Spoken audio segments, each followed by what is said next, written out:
Well, hello there. This is Alone doing my Politics in the Media report for Dr. Petrakis on the Palestinian media reporting, or in this case, what seems tremendous lack thereof in honesty. I'm going through it, and I'm just noticing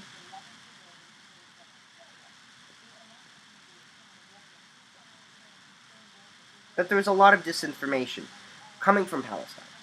And the reason I can say this, honestly, is because I have relatives that live out there, both Muslim and Jewish.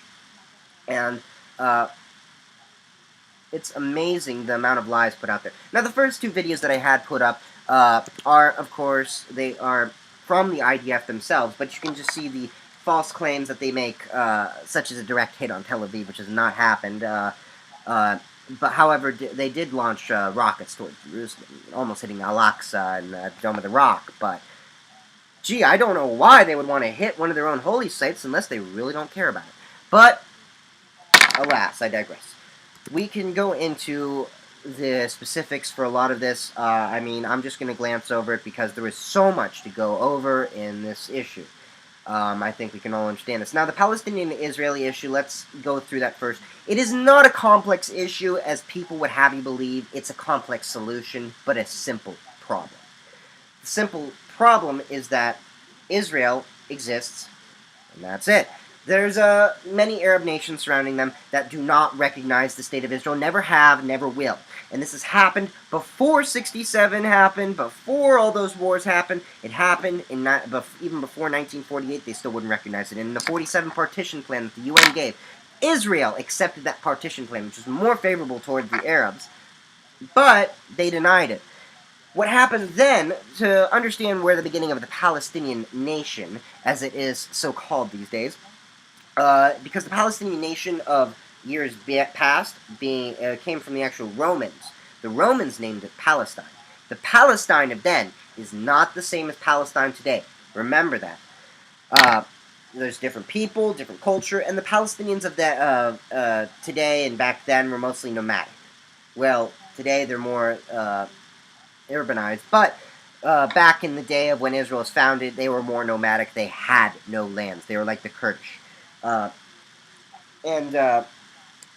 So we can go through this history just to glance over it. Israel declared independence. 7 Arab nations attacked us, but before that, the Arab nations surrounding Israel had invited all the Palestinians to come in to the Arab nations to stay there while they attacked the Jews and, quote, drive them into the sea. Now, we can also say that Palestine doesn't exist as a nation because Arab leaders themselves also said it. Aini Abdul Hadi and Zuhair Mohsen. Let me get that quote for you guys so I can read it out for you. But while I do that,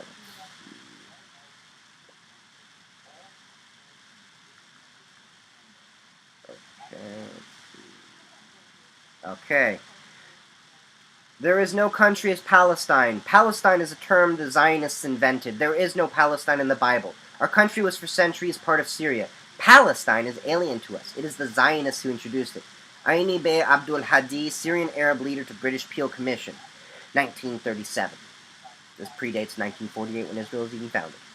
Between Jordanians, Palestinians, Syrians, and Lebanese, there are no differences. We are all part of one people, the Arab nation. Look, I have family members with Palestinian, Lebanese, Jordanian, and Syrian citizenship. We are one people. Just for political reasons, we are carefully underwrite our Palestinian identity, because it is of national interest for the Arabs to advocate the existence of Palestinians to balance Zionism. Yes, the existence of separate Palestinian identity exists only for tactical reasons. The establishment of a Palestinian state is a new tool to continue the fight against Israel and for Arab unity.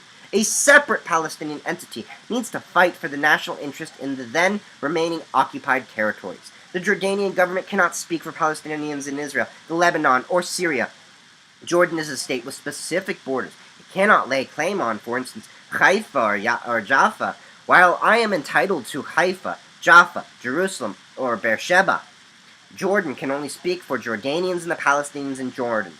The Palestinian state would be entitled to represent all Palestinians in the Arab world and elsewhere. Once we have accomplished all of our rights in all of Palestine, we shouldn't postpone the unification of Jordan and Palestine for 1 second. Zuhair Mohsen.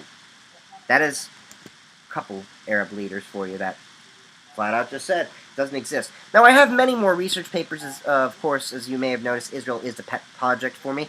But alas, let's go back to the list of media. So we have a couple of TV shows here. I have a moderate Palestinian TV show, a girl reciting a poem, which basically just speaks of hatred. And then we have Farfour, which is a kids show, basically like Mickey Mouse for Palestinians.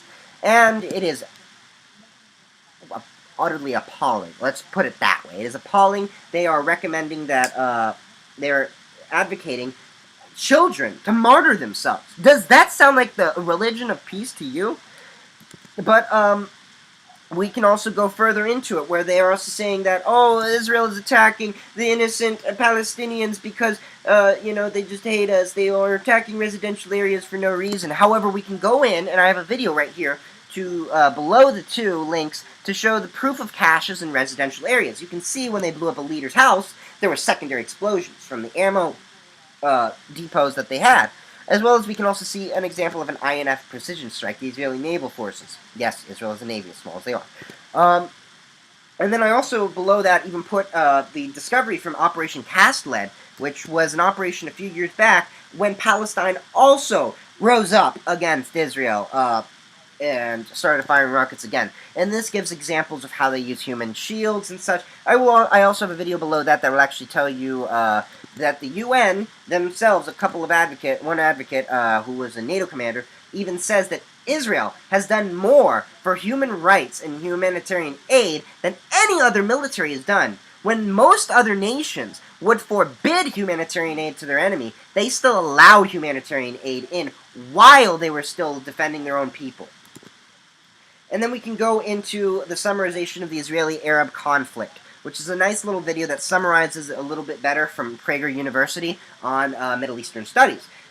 Basically stating that the reason it's kind of hard to deal with people that you can't, that don't recognize your right to exist as a nation. The issue in this conflict is not that Israel won't recognize Palestine, but that Palestine won't recognize Israel, as well as all the surrounding Muslim nations that have attacked Israel prior will not accept an Israel nation because it is a Jewish state. That is it. If that's their only reason for attacking us all this time. There was no provocation in 1948, and when they tried to gear up in 67, there was no reason for them to try and attack. Now, we can go into this a little further. I do have another video that I will be below that actually shows just a flat-out Hamas, how they, and the PLO, how they actually use human shields to further their agenda. They purposely place residential, their ammo, their weaponry installations and such in residential areas for the sole purpose of, making it look bad on the Israelis when they attack. Now, Israel has to do it as precise as possible. Now, before Israel bombs, I need to let you know, is they actually drop millions of leaflets. Thousands of pieces of paper dropped, telling you, they're going to bomb here. They send text messages, we're going to bomb here. They send phone calls, we're going to bomb here. So, I mean, there is no really excuse, except for that Hamas is actually forcing their people to be there. Now, as I may have mentioned before, I did live in Israel. I lived there for a year. I lived in Jerusalem. I had friends and family all over Israel, Muslim, Israeli, Palestinian, Jewish, Christian, you name it. It didn't matter to me. I even had a couple of Baha'i friends in Jerusalem. But I've been to Gaza. I've seen, they're not as impoverished as many people would have you believe. I've seen stores in there that are fully stocked to the brim. I have seen them use cell phones that are iPhones and such, so they're doing pretty well off. They have internet. They actually don't pay for electricity and phones, most people don't realize, because that's something Israel just gives to them. However, when they're shooting rockets and their rockets attack Israel and somehow nick their power lines and cut them off, they manage to, the Israeli companies, still send their electricians out there to repair their lines while rockets are still going off. You can't blame Israel for all these problems. Now, if Palestine wants to become their own nation, that's fine. They can do that. But people don't seem to realize Israel's providing their electricity free, their phones free, their water free. They can just cut that all off as soon as Palestine declares independence for themselves. And they don't have an infrastructure to really facilitate growth because most of their money and infrastructure is geared towards, well, attacking the Jewish state of Israel.